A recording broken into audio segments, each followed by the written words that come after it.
What's up, people of YouTube? F-Man Critic back, and, well, yesterday I reviewed a time-traveling movie, which was Back to the Future, the classic movie. But now, I'm going to review another time-travel movie, which technically, unlike Back to the Future, which had 3 movies, this franchise only had 2 movies. The first one was an absolute smash. Actually, the second one, debatably, But let's get into these movies. Let's dive right into Hot Tub Time Machine. 2010 Hot Tub Time Machine movie. Now, this movie is now, you see, the Hot Tub Time Machine movies, they're basically more like a parody of Back to the Future, really. Like, but instead of a time-traveling DeLorean, instead it's a hot tub time machine.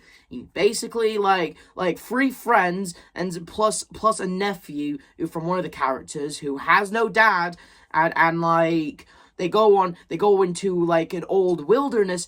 They go into like some kind of like camper like area. I don't know what the place is called, really. I'm sorry. But as a friend reunition, because one of the characters, Lou, he ended up trying to kill himself. And his friends, trying to make sure he doesn't end up killing himself, they ended up taking him into the place where they had the time of their life back in the 80s. And when they get there, it's absolutely a shit fest. It's absolutely vile. The place, the hotel they're staying at, it sucks. Everything is like a massive, makes you wonder how the place hasn't been shut down and left as a ghost town.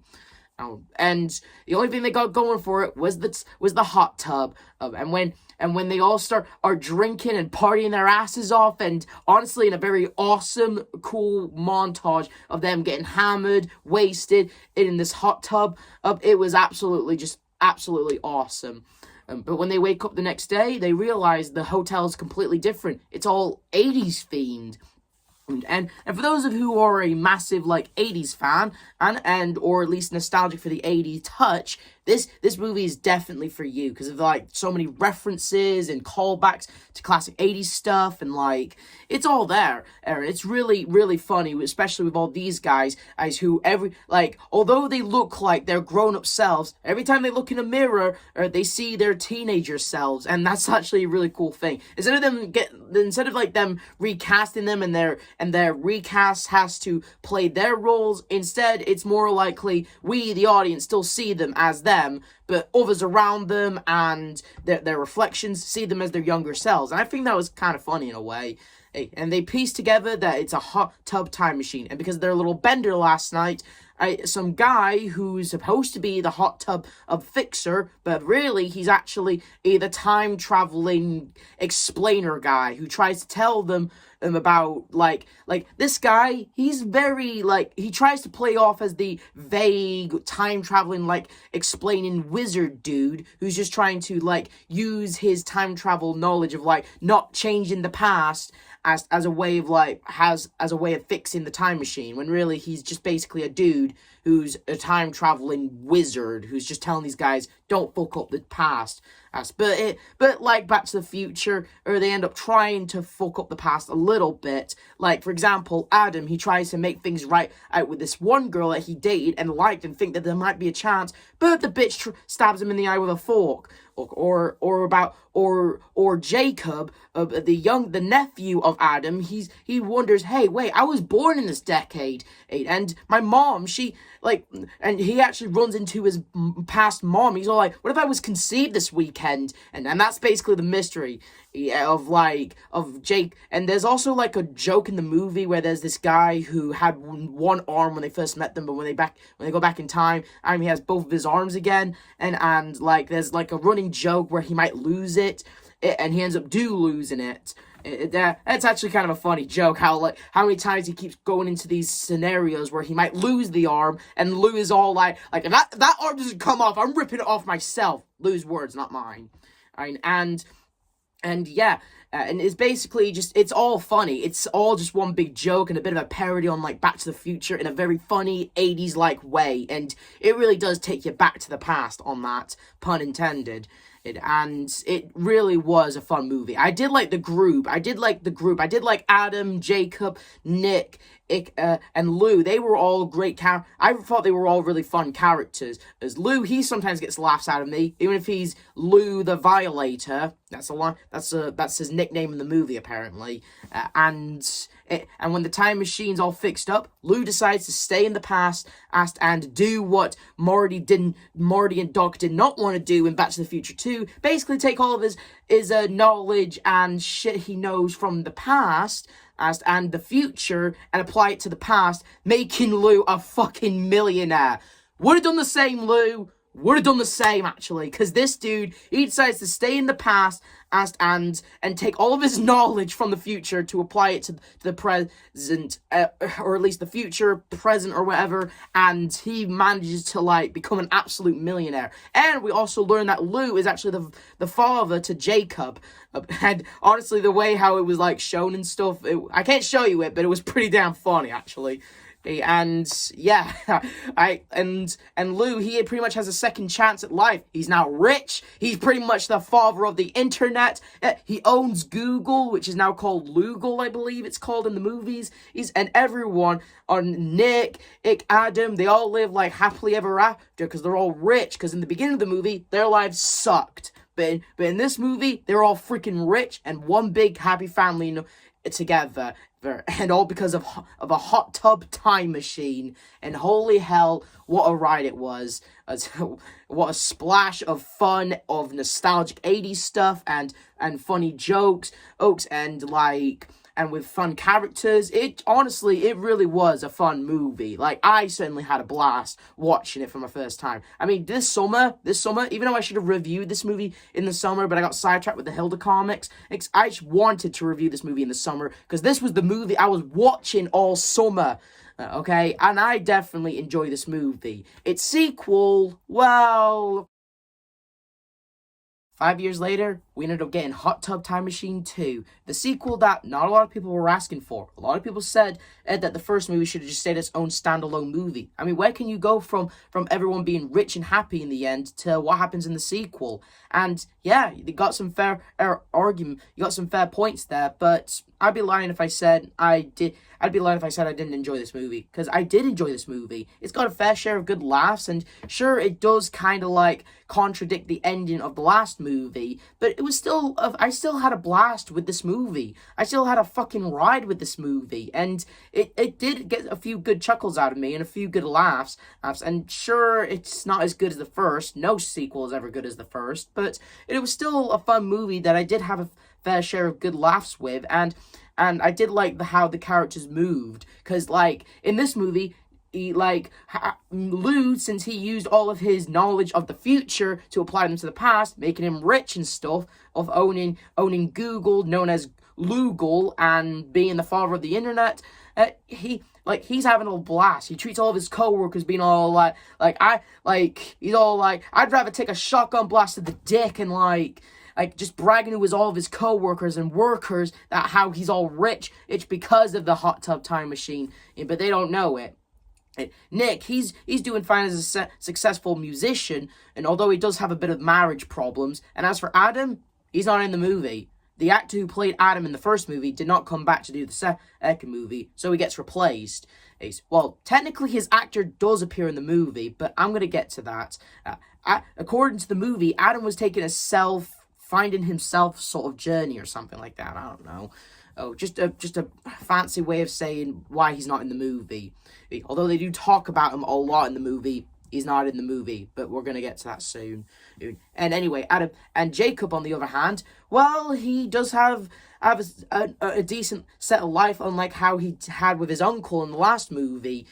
Oh yeah, I forgot to mention, Adam was his uncle, and his mother was Adam's sister, and yeah, that's kind of the reason how Adam was Jacob's uncle. And while his life is a massive improvement over his last time paradox life, because in the last movie he just lived in his uncle's basement. Now he's rich, his dad's rich and his mom's rich. He's got a mom and dad, but life isn't easy because his father is Lou. And when he's bragging at his party, he end up getting a shotgun blast to the dick.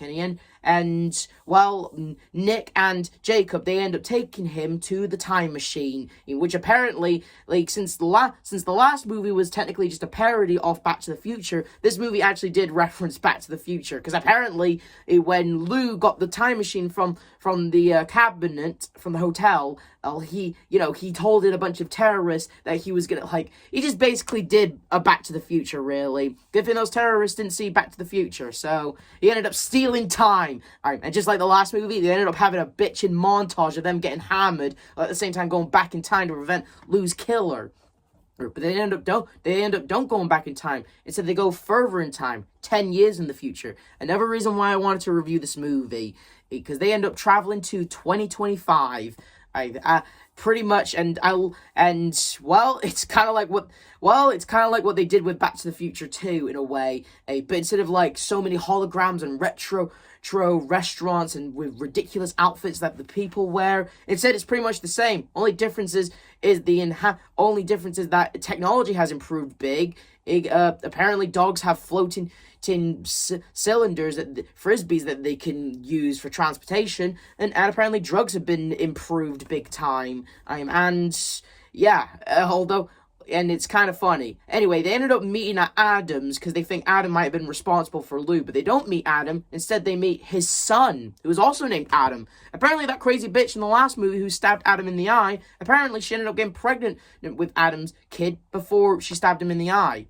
Giving us Adam. And the thing about Adam is he's excited because tomorrow is his wedding, and he's pretty much, how did Lou and Nick put it? He's a fucking nerd. He's a fucking nerd and no one likes him. Although that song mostly reprised to Jacob. And speaking of time travel stuff, you're probably wondering how they all look in the future. Well, when they all look in the mirror and see their future selves, it's actually kind of insane. Fucking Lou looks like the actor who played Marv from Home Alone, with a high quality that he probably blew something up. And Jacob, he looks like a fucking grown-up Cabbage Patch Kid who owns his own dad's business now, by the way. He apparently owns his own dad's business. While Lou, in the future, apparently getting shotgun blasted the dick in the past wasn't the downfall. Apparently, everything's gone to shit for Lou in the future. He's divorced. He no longer has his big business. Instead, his son has the business. And he ends up looking, and his son looks like a grown-up Cabbage Patch Kid, while he ends up looking like the actor who played Marvin Home Alone.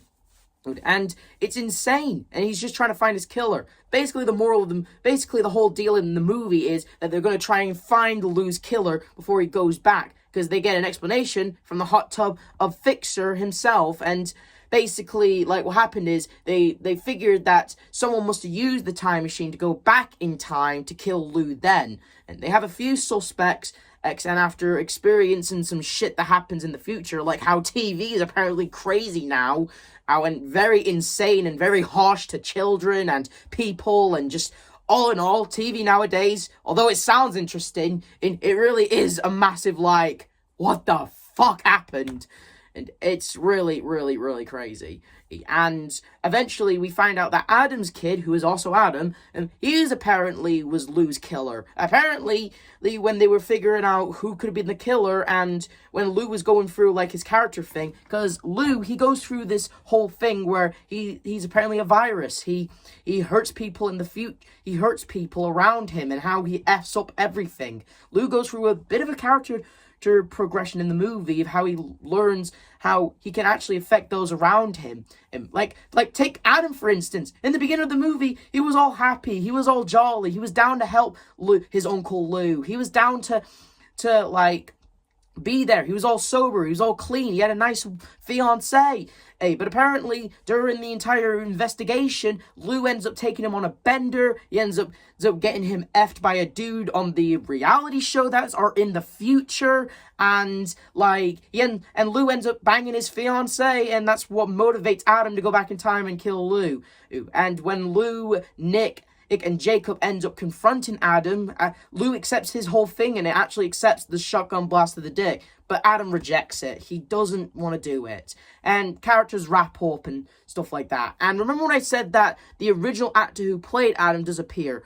Well, apparently for some weird-ass reason, there are two versions of this movie. One where Lou does get killed, but it's from a time-traveling Lou, from a different time. How he went back to kill Lou so he can take Jacob, Adam, and Nick to make America, to go back in time and make America. But there's also another version where the actor who does play Adam from the first movie does come back to kill Lou. And yeah, I don't know what to say about that. And my DVD is not that version. Instead, it's the version of where the different Lou ends up killing our Lou, and they end up going on a montage through the credits of them making America and basically effing up with time, but making America like theirs. They end up like changing time. To be fair, I would have done the same. I would have done the same thing they all did. All the stuff that they do in their time traveling montage in the credits, I would have done the same. Okay, and it was hilarious. But it's still crazy, and it still baggles me that the actor who did play Adam was in the movie, but there's like two different versions of this movie, and I don't know how that's like a. And yeah, that was Hot Tub Time Machine 2, and I can see why it's a bit of a downgrade. It's a massive downgrade compared to the last movie. Yeah, the original actor who played Adam doesn't return, or he sort of does. But I did like the character stuff between Lou, Jacob, and I did like how Lou earned a lesson about how his actions, how his behavior, how he's like a virus, but he does learn to be better. But hey, it doesn't matter. He ends up getting killed and replaced by a different Lou. I wouldn't be lying. I would be lying if I said I didn't laugh my ass off during the credits where they're all going back in time. Okay, but. Yeah, I honestly can hate this movie. Yeah, it's a downgrade compared to the last one, but it still has a few good shares of humor and laugh in it. And I did like the character of Adam's son, Adam. I did like how he starts off jolly, helpful, and nice, and because of Lou's actions, he ends up almost trying to kill Lou, but him and Lou end up making amends. I did like that, actually. And yeah, that was Hot Tub Time Machine 2. And it was not as good as the first, but hey, when is any sequel is ever good as the first?